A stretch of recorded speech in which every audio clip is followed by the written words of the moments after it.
오늘은 종려주일에 대한 말씀입니다.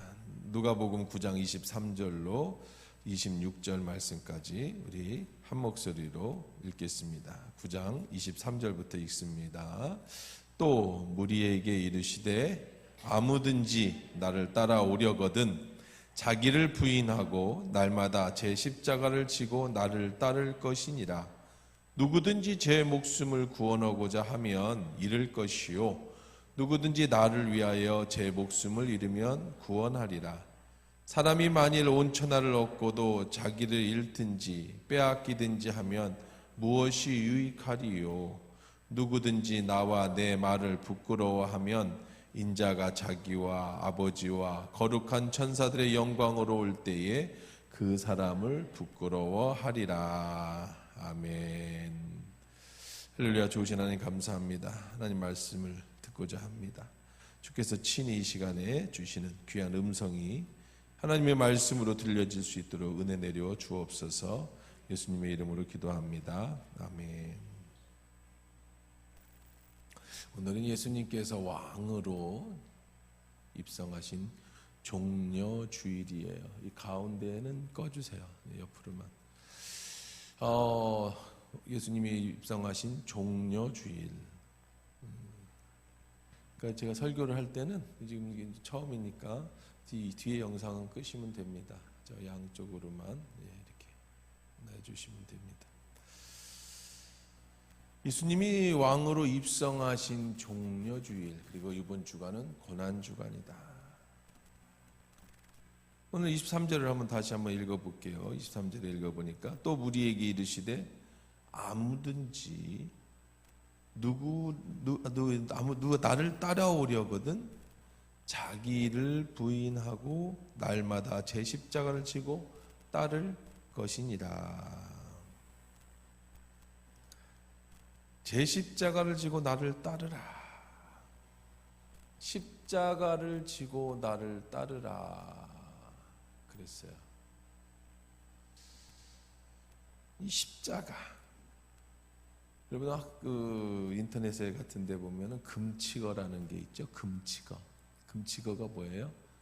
거기도 이제 댓글을 달 때나 이럴 때 쓰지 말아야 될 언어가 금치거입니다. 금치거. 근데 예수님께서 말씀하시기를 나를 따르려거든 자기를 부인하고 제 십자가를 지고 나를 따르라 그랬어요. 근데 여기에는 금치거가 있습니다. 금치거가 뭐냐면 십자가라는 단어예요. 십자가.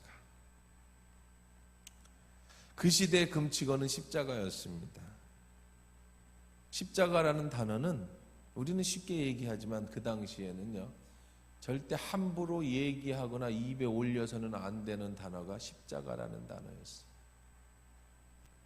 십자가가 뭐냐면 잔인하게 사람을 죽이는 사형 틀입니다. 로마가 자기가 빼앗은 나라에 독립하지 못하도록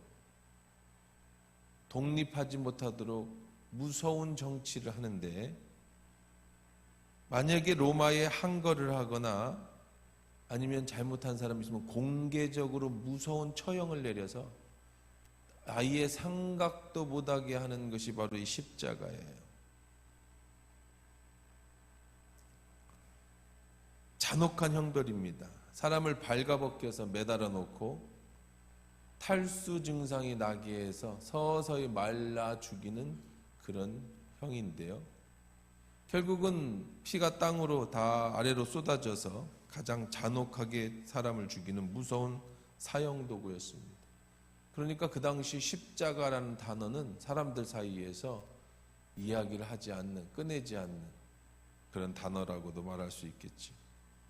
그 당시 십자가형이 얼마나 무서운 형이었는지 현대의학에 의해서 다큐멘터리가 오래전에 만들어 놓은 것이 있습니다. 그 영상을 한번 들어보도록 그렇게 하겠습니다.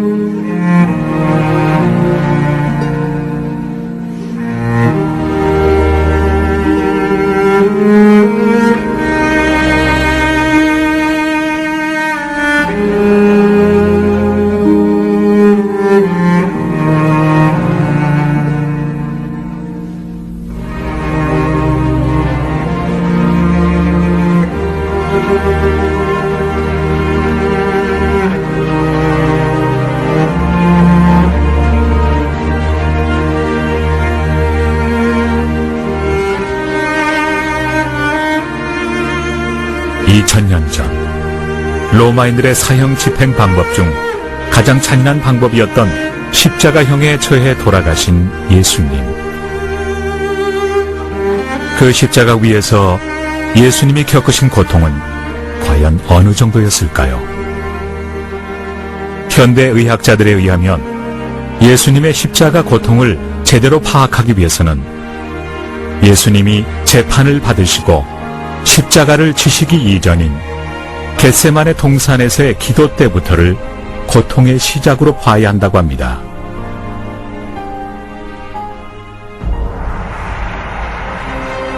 성경 누가복음은 의사인 누가가 기록하였는데 그는 예수님이 십자가에 달리시기 전 겟세마네에서 기도하신 사실을 이렇게 기록하고 있습니다.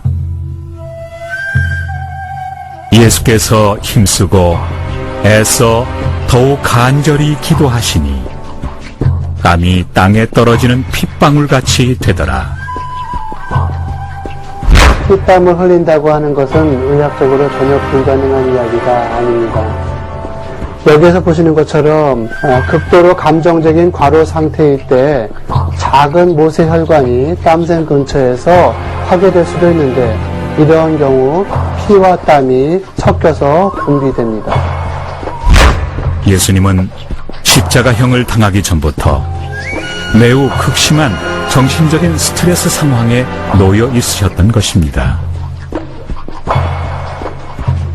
이어 예수님은 유다의 배반으로 체포되어 대제사장과 빌라도 앞에서 수차례 신문을 받고 태형과 함께 십자가형을 선고받습니다.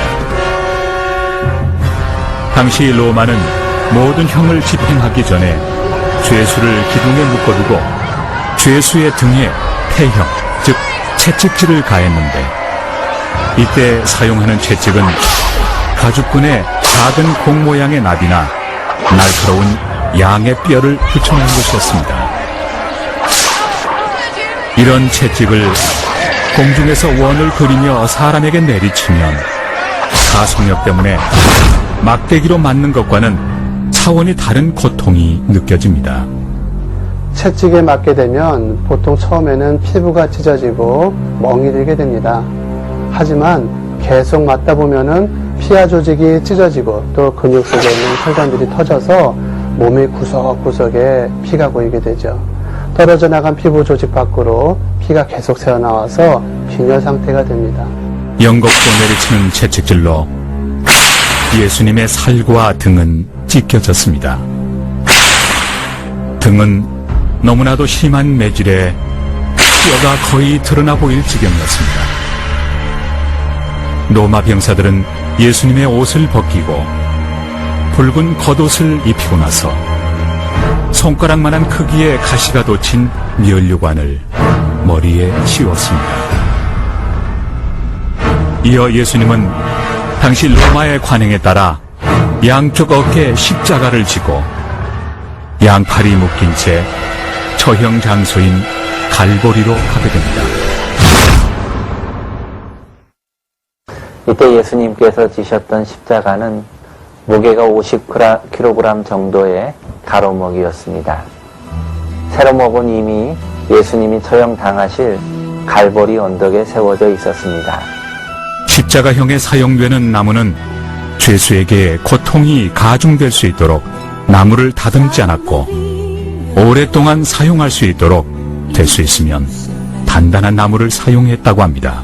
50kg 정도의 그 나무는 건강한 청년에게는 그리 무겁지 않은 무게일지 몰라도 그러나 예수님은 이미 심한 출혈과 파수로 인해서 그 무게를 감당할 수 없을 만큼 지쳐 있었습니다. 채찍으로 맞은 상처는 50kg이나 되는 통나무가 어깨 위를 내리누르자 아물기도 전에 다시 벌어졌을 것입니다. 또한 그 상처 속으로 거친 통나무가 사정없이 파고들었을 것입니다. 기진맥진한 몸으로 갈보리 언덕에 도착한 예수님. 십자가에 못 박히기 전 로마 군인들은 상처에서 흘러나온 진물로 몸에 착 달라붙은 예수님의 옷을 사정없이 벗겼습니다. 이 상태에서 옷을 벗기면 마치 화상을 입은 정도의 통증을 느낀다고 합니다. 이윽고 로마 군인들은 예수님을 나무에 양팔을 단단히 묶고 양 손목에 길이 14cm나 되는 솜옷을 박았습니다. 그런 다음 왼발과 오른발을 포개어 발목에 또 못을 박았습니다.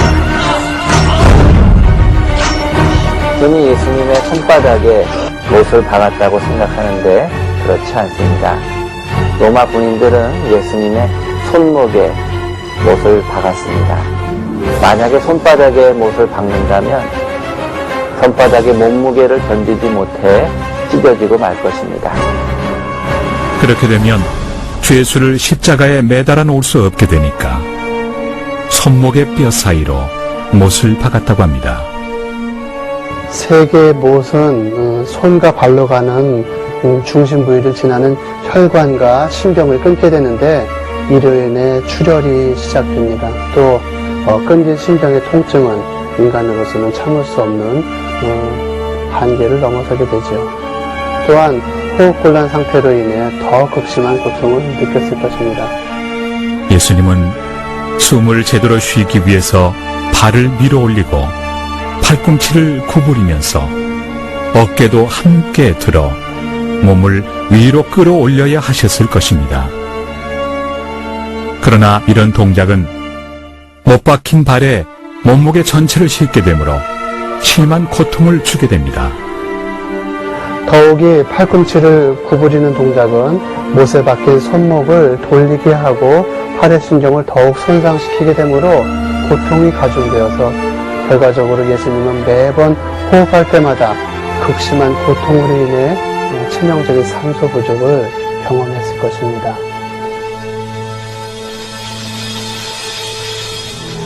결국 예수님은 십자가에 달린 지 3시간 만에 운명하십니다.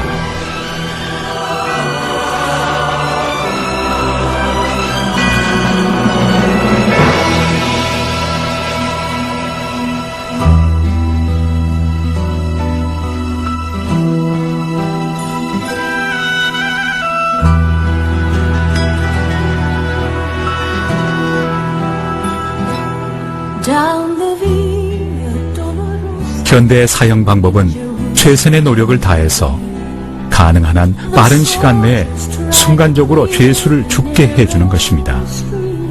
그러나 그 당시 십자가의 죽음은 그와는 정반대였습니다. 가장 잔인한 고통을 가장 오랜 시간 당하도록 하는 것입니다.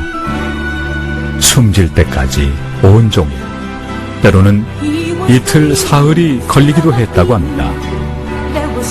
1세기의 유대인 역사학자 요세푸스는 심지어 일주일 동안 죄수가 십자가에서 고통을 당했다고 기록하고 있습니다.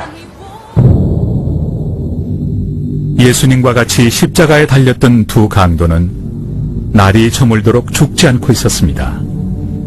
다음 날이 안식일이어서 사형을 계속 집행할 수 없었기 때문에 병사들은 강도들을 다리를 부러뜨려 죽였습니다.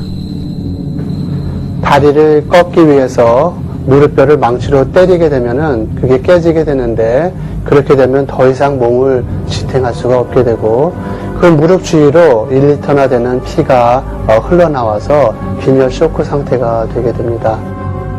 예수님은 이미 죽었으므로 다리는 꺾지 않고 죽음을 확인하기 위해 창으로 옆구리만 찔렀습니다. 잘 훈련된 로마 군인의 창은 예수님의 오른쪽 옆구리를 찔러서 심장을 관통했습니다. 그러자 거기에서 피와 물이 흘러나왔습니다. 예수님의 옆구리에서 피와 물이 흘러나왔다는 것은 예수님의 심장이 파열돼서 돌아가셨다는 것을 의미합니다.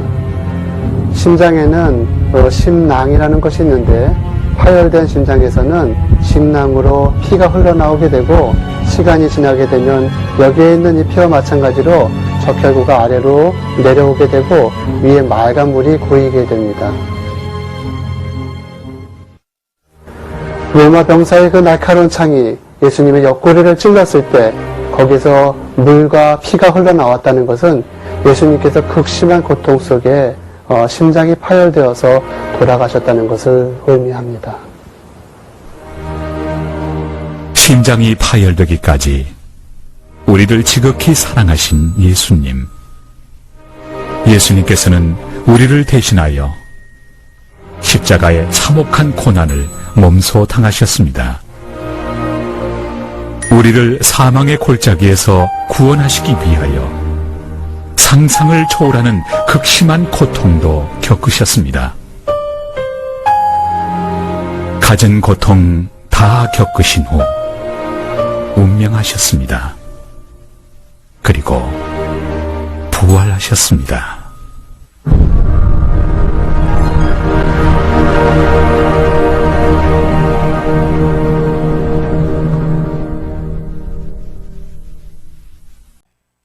이 십자가형이 얼마나 무서운 형이었는지 그 당시 사람들이 이것을 금치고로 정할 정도였다는 것은 이 영상을 보면 잘 이해할 수 있을 겁니다. 그런데 예수님이 오늘 이 고난주간을 준비하는 이 종료주일에 우리에게 하신 말씀이 뭐냐면, 누구든지 나를 따라오려거든 자기를 부인하고 날마다 제 십자가, 너희의 십자가, 내가 진 십자가, 여러분이 지는 십자가를 지고 나를 쫓으라고 말씀하십니다. 무서운 말 같지 않습니까? 여러분이 이런 십자가를 질 수 있겠어요? 그 당시에 금치거로 십자가라는 말조차 하지 않던 시절이었는데 예수님은 아주 단도직입적으로 뭐라고 말씀하셨냐면, 너 날 따라올래? 너 구원받고 싶니? 어디야? 따라오면 어디까지 갈 수 있어요? 천국 갈 수 있죠? 그러면 너도 십자가를 쥐어야 된다. 이렇게 말씀하시는 거예요. 함부로 말할 수 없는 그 무서운 십자가를 너는 지고 나를 따라야 된다.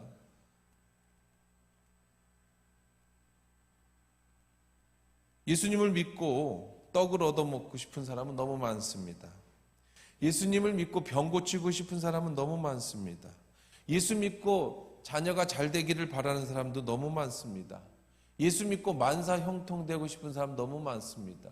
예수 믿고 사업이 잘 되고 싶은 사람 너무 많습니다. 그런데 예수님은 말씀하십니다. 나를 따라오려면 너도 십자가를 지고 나를 따라야 된다. 그럼 우리가 져야 될 그 십자가는 무슨 십자가일까요? 예수님이 지신 저 참혹한 십자가일까요? 아닙니다. 절대 아닙니다. 여러분이나 저는 저런 십자가를 질 수가 없어요. 그래서 예수님이 대신 져주신 거예요. 사실은 내가 져야 될 십자가예요. 사실은 여러분이 져야 될 십자가입니다. 아니, 내가 뭘 잘못했다고 십자가를 집니까? 우리의 죄 때문에, 여러분의 죄 때문에, 나의 죄 때문에 그 죄의 결과값이 우리는 저렇게 십자가를 지고 사형을 당하고 영원한 지옥의 형벌을 받아야 되는 거예요. 아담과 하와가 하나님 말씀을 어겼습니다. 먹지 말라는 선악과를 따먹었습니다. 하나님처럼 되려고 하는 죄를 지었습니다. 하나님 분명히 말씀하셨어요. 선악과를 따먹는 날에 내가 정령 죽으리라. 그 따먹은 결과가 뭡니까? 창세기 3장 19절입니다. 내가 흙으로 돌아갈 때까지 얼굴에 땀을 흘려야 먹을 것이니 내가 그것을 취함을 입었습니다. 너는 흙이니 흙으로 돌아갈 것이니라. 흙으로 돌아간다는 게 뭐예요? 죽음을 얘기하는 거죠. 그럼 이렇게 얘기할지 모르겠습니다. 아담과 하와가 선악과를 따먹었지 내가 따먹었습니까? 아담과 하와에게 죄 지면 지옥는다고 그랬지 나한테 얘기했습니까? 그럴 수 있습니다. 내가 안 먹었어요. 그러니 나는 죄인이 아닐 수 있습니다. 아담과 하와가 불순종했습니다. 근데 아담과 하와가 불순종한 걸 왜 나한테 묻습니까? 그럴 수 있습니다. 나는 아담과 하와가 누군지 알지도 못합니다. 그럴 수 있습니다. 그런데 안타깝게도요, 여러분이 살면 태어났다라는 건 내 DNA 속에 아담과 하와라는 조상이 물려준 죄의 DNA를 가지고 태어난다는 거예요. 엄마 아빠가 유전병을 가지고 자녀에게 물려주면 자녀가 잘못 안 했어도 유전병을 가지고 태어나는 것처럼 아담과 하와가 범죄한 그 범죄는 그 DNA 속에 그의 자녀를 이어져 가며 오늘 우리 속에 죄의 DNA를 가지고 태어났다는 거예요. 사탄이 그것을 잘 알고 온 인류에게, 우리에게 죄를 집어넣어 우리를 죄인되게 만들어버렸다는 겁니다. 에베소서 2장 2절입니다. 이렇게 말씀하고 있죠. 그때에 너희는 그 가운데서 행하여 세상 풍조를 따르고 공중의 권세 잡은 자를 따랐으니 곧 지금 불순종의 아들들 가운데서 역사하는 영이라. 성경은 얘기합니다. 내 유전자 속에 죄가 있고 그 죄는 불순종의 아들 사단이 너를 사로잡아가고 있다. 그러면서 우리는 모든 죄를 짓습니다. 어떤 죄를 짓습니까? 마태복음 15장 19절에서 우리가 짓는 죄에 대한 얘기를 합니다. 마음에서 나오는 것은 악한 생각, 살인, 간음, 음란, 도적질, 거짓 증언, 비방,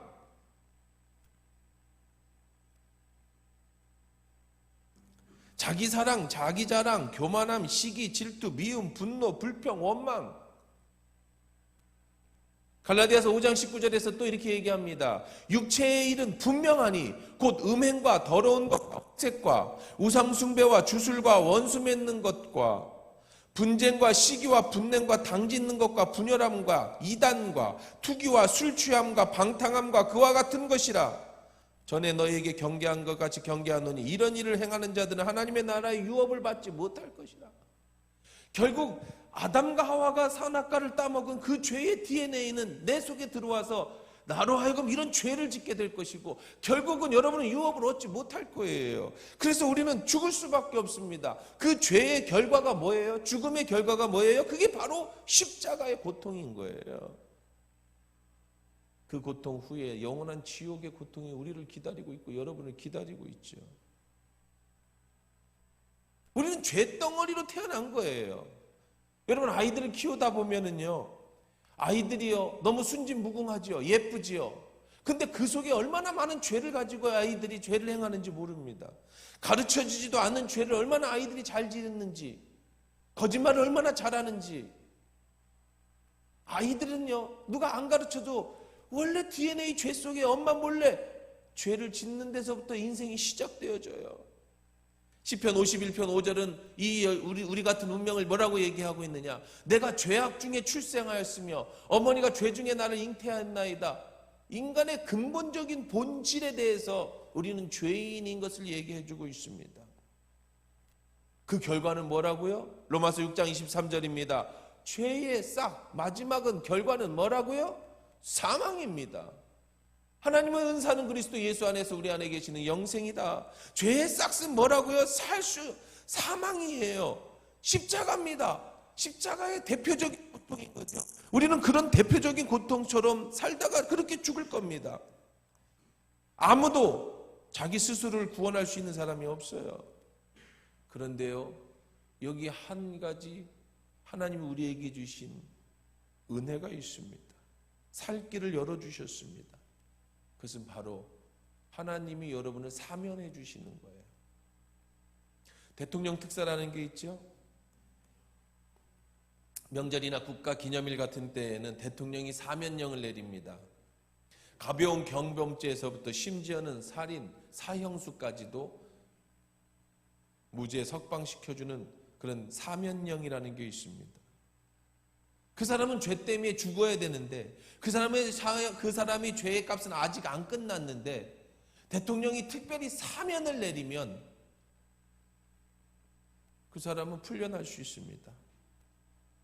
하나님이 우리에게 사면령을 내려주시면, 하나님이 우리의 죄를 용서해 주시면, 우리가 죽음이라고 하는 고통, 십자가의 고통에서 벗어날 수 있어요. 하지만 만약에 대통령이 아무나 자기 기분에 따라 사면을 내린다면 어떤 일이 벌어지겠습니까? 나라는 어떻게 되겠어요? 그럴 수 없는 겁니다.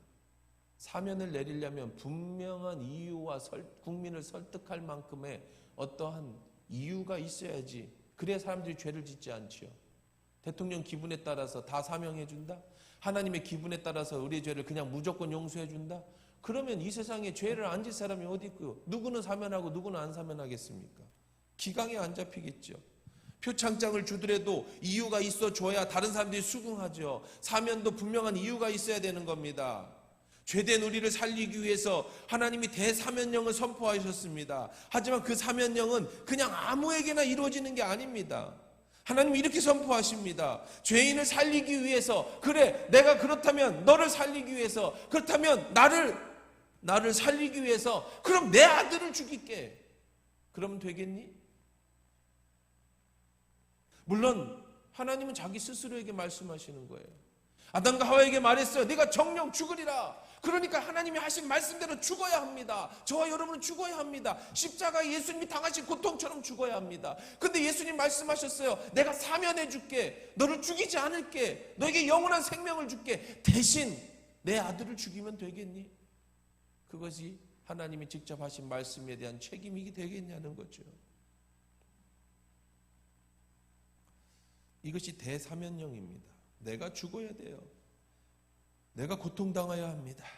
근데 내 대신 예수님을 나를 사면하기 위해서, 무죄로 인정해 주기 위해서 십자가의 고통을 들고 돌아가시게 하는 거예요. 그렇다고 그럼 저와 여러분은 무조건 사명만 받은 겁니까? 그러니까 그냥 뭐 자신 있게 그냥 인생 살아가면 되겠습니까? 사람들이 착각하고 오해합니다. 천만의 말씀입니다. 그렇지 않습니다. 예수님은 십자가를 지시기 전에 우리에게 이렇게 말씀하셨어요. 내가 너를 위해서 십자가를 지고 저 죽는 건 문제가 되지 않는다. 그래, 내가 그렇게 해줄게. 그렇다면 너도 나를 따라와야 한다. 네가 나를 따라와야 한다. 사면에 응하려면 이 사면을 네가 받아들여야 된다. 네가 받아들이는 한 가지 방법은 너 역시 십자가를 지고 나를 따라오는 것이다.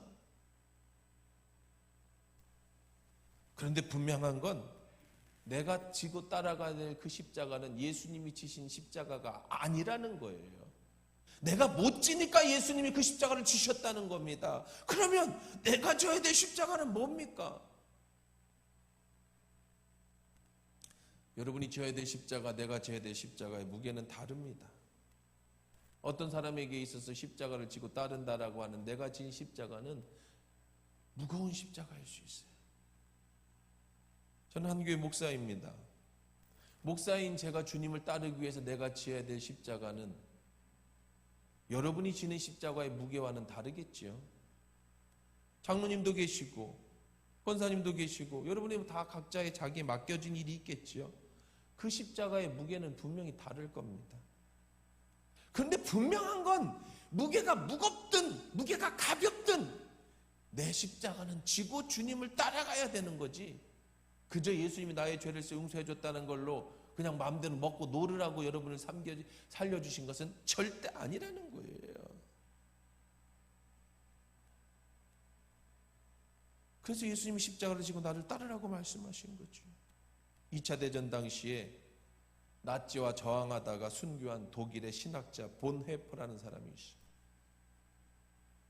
그 사람이 이렇게 얘기합니다. 값싼 은총은 교회의 적입니다.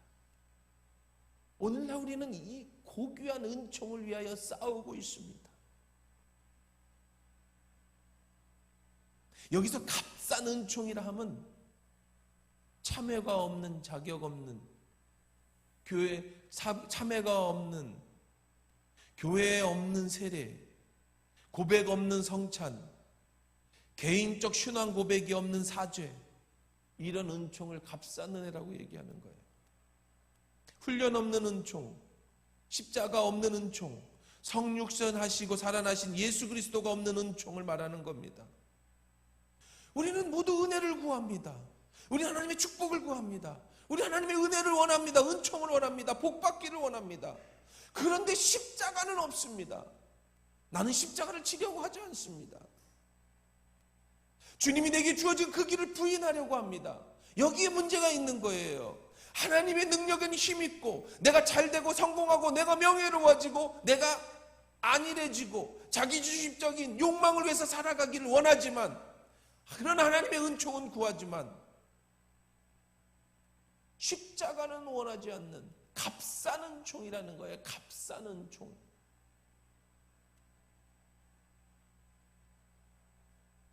교회는, 기독교는 이런 값사는 총을 나눠주는 데가 아니에요.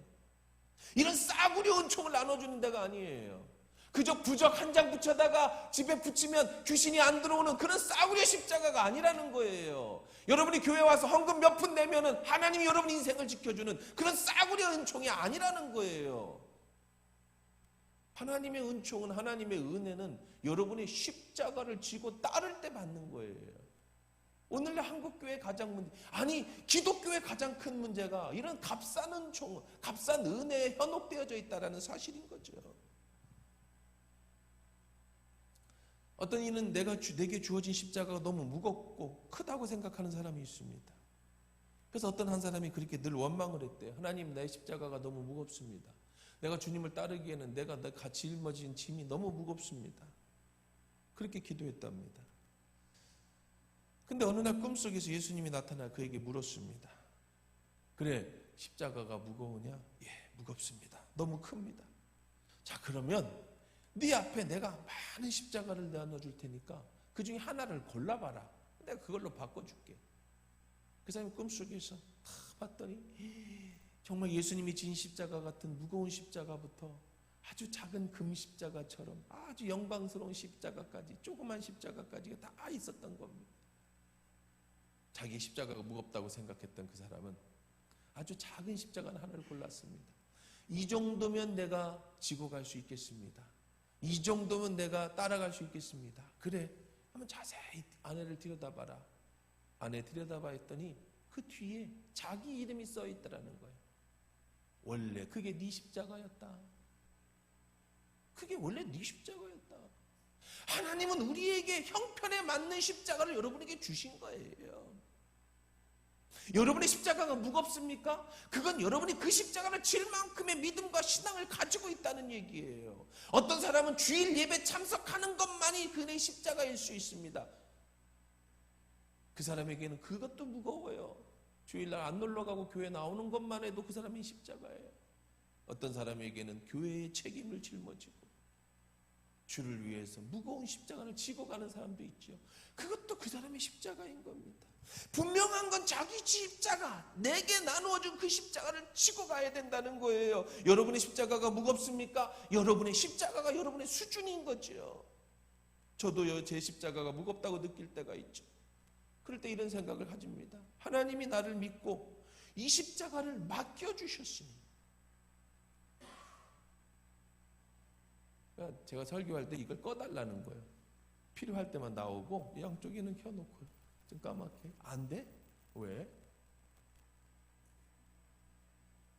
그 전사님 배웠잖아, 어제 끄는 거. 그럼 배워. 이것만 끄는 법이 당연히 있겠지, 그지? 어떻게 이것만 못 끄겠어, 그죠? 그치? 어제 잘 배웠어야지. 전화해서 배워. 끝나자마자 바로 지금 가서 전화해. 그래서 어떻게 끄는 건가? 가운데를 까맣게 만드는 법이 있다 그랬잖아. 까맣게 양쪽만 띄워놓고, 아니면 여기만 파란 바탕만 놔놓고 여기 다른 거 띄울 수 있잖아. 여기만 파란 것만 아기가 못 끄면 파란 배경만 만들어 놓고, 오케이. 첫날이라 그래. 이제 오늘 어제 만들어 금요일 날 넣었으니까. 어디 했지? 네. 어쨌든 간에 여러분의 분명한 십자가가 있어야 돼. 여러분에게 예수님은 여러분을 살리기 위해서 여러분이 져야 될 십자가를 대신 져주시면서 대신 너는 네 십자가를 지고 나를 따르라고 말씀하고 계시는 거예요. 하나님은 자기 하나밖에 없는 아들을 자발적으로 포기하면서 우리에게 내어주시면서 너희의 것을 지고 나를 따르라고 그래요. 그럼 십자가가 뭡니까? 십자가를 한마디로 말하면 자기 포기야. 예수님이 예수님이 십자가를 치셨어요. 자기 생명을 스스로 포기하셨죠. 이게 자살과 다른 겁니다. 어떤 사람은 멍청하게 예수님이 자살했다. 예수님이 자살을 한 겁니까? 스스로 자기의 권리를 포기한 거예요. 못 살아서 죽은 게 아니라 살 수 있음에도 불구하고 여러분을 살리기 위해, 나를 살리기 위해 스스로 자신의 십자가, 자신의 생명을 포기하신 분이에요. 여러분의 십자가가 크든 작든 십자가가 뭐냐면 여러분이 하고 싶은 걸 포기하는 거예요. 자발적으로 하나님이 자기 스스로 자기 아들을 포기하신 것처럼. 어떤 이에게는 이 십자가가 생명일 수 있습니다. 제자들은 다 생명으로 바쳤어요. 제자들의 십자가는 다 죽음이었어요. 베드로는 거꾸로 십자가에서 죽었다고 하죠. 바울은 톱으로 켜서 죽였다고 그러죠. 참수형을 당했다고 합니다. 오늘도 많은 선교사들은 집을 버리고 고향을 버리고 가정을 버리고 주님을 위해서 십자가를 지고 죽겠다고 선교지로 가 있습니다. 그건 그 사람의 크기의 십자가죠. 여러분의 십자가가 뭐든 작든 크든 분명한 건 여러분의 포기해야 된다. 여러분의 것을, 어떤 것이 생명이든 나의 희생이든 그것은 주님을 위해서 포기하는 게 십자가예요. 하지만 기억하십시오. 여러분의 것을 포기한다는 것이 때로는 생명일 수도 있고 여러분의 삶의 무게가 엄청난 무게의 십자가일 수도 있겠지만 하나님은 그런 걸 여러분에게 빼앗는 분이 아니라는 겁니다. 24절 한번 크게 한번 읽어봅니다. 24절입니다. 같이 읽어볼게요. 시작. 누구든지 제 목숨을 구원하고자 하면 잃을 것이요 누구든지 나와 복음을 위하여 제 목숨을 잃으면, 십자가를 안 지면 네 목숨을 잃을 것이야. 네가 십자가를 안 지면 네가 저 십자가에 매달리게 될 것이야. 하지만 누구든지 예수와 복음을 위하여 내 목숨을 내놓으면, 십자가를 지고 주를 따르면 너는 구원을 받을 것이다. 예수님의 떡을 얻어먹고 축복을 쫓는 무리는 지금이나 옛날이나 그렇게 많습니다. 그런데 그 축복을 내려놓고, 내 권리를 내려놓고 주님을 따르는 제자들은 이 시대도 그 시대에도 별로 없다는 거예요. 무리는 많습니다. 제자는 많지 않습니다. 예수님을 이용해서 부자 되고 싶은 사람, 병 고치고 싶은 사람, 문제 해결하고 싶은 사람은 너무 많습니다. 그렇지만 예수 그리스도 우리를 위해 주신 영생을 위해, 하나님 나라를 위해 내 것을 포기하고 스스로 십자가를 지고 적든 크든 주님을 따르는 자는 많지 않아요. 십자가를 지고 주님을 따르는 삶을, 권리를 포기한다는 건 쉬운 일은 절대 아닙니다. 하지만 십자가를 칠 때, 하나님은 내가 십자가를 지고 주님을 쫓을 때 그저 교회만 다니던, 그저 내 십자가는 무시하고 주님의 축복만 믿고 따랐던 그때와는 전혀 다른 인생의 진정한 행복과 축복, 부활의 참 기쁨과 영생은 십자가를 지는 사람만 느낄 수 있는 거고, 큰 무게의 십자가를 진 사람만 더 크게 보람과 은혜와 축복을 누릴 수 있다는 사실은 분명하다는 거죠. 여러분, 예수님을 위해 십자가를 지는 삶을 얼마나 살고 계십니까? 여러분이 전부 선교사가 되라는 얘기 아니에요. 여러분 다 목숨을 내놓고 순교하라는 얘기 아닙니다. 모두 다 목사가 되라는 얘기도 아닙니다. 분명한 건 여러분의 몫의 십자가는 반드시 지고 주님을 따라야 된다는 거예요. 무엇인가 주님을 위해서 포기하는 게 있어야 된다는 거예요. 어떤 사람은 나의 시간을 포기해야 합니다. 어떤 사람은 돈을 포기해야 합니다. 어떤 사람은 욕심을 포기해야 됩니다.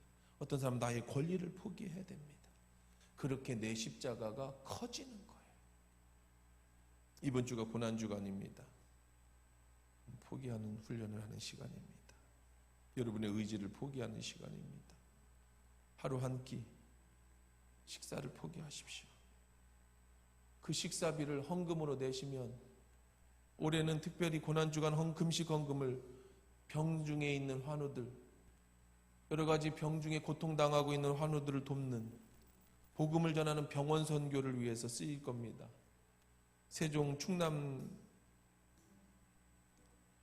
있는 충대병원, 충남대학병원 원목실에 지난 우리 12월 달에 낸 이웃 헌금과 이번 고난주간의 헌금을 함께 모아서 거기에 기부할 것입니다.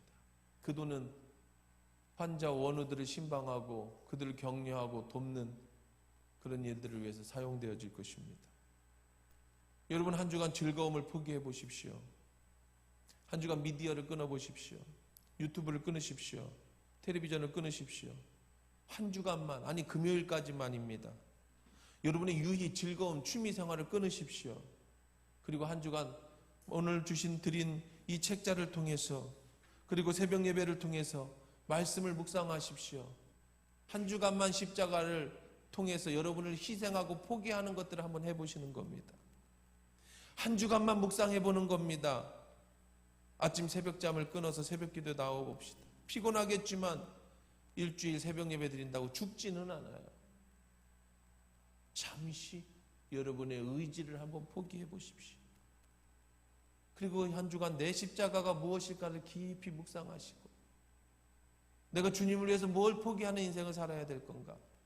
내가 어떻게 주님의 십자가를 쥐고 주님을 따를 것인가를 깊이 묵상하는 그런 고난주간의 한 주간 되시기를 주의 이름으로 축원합니다.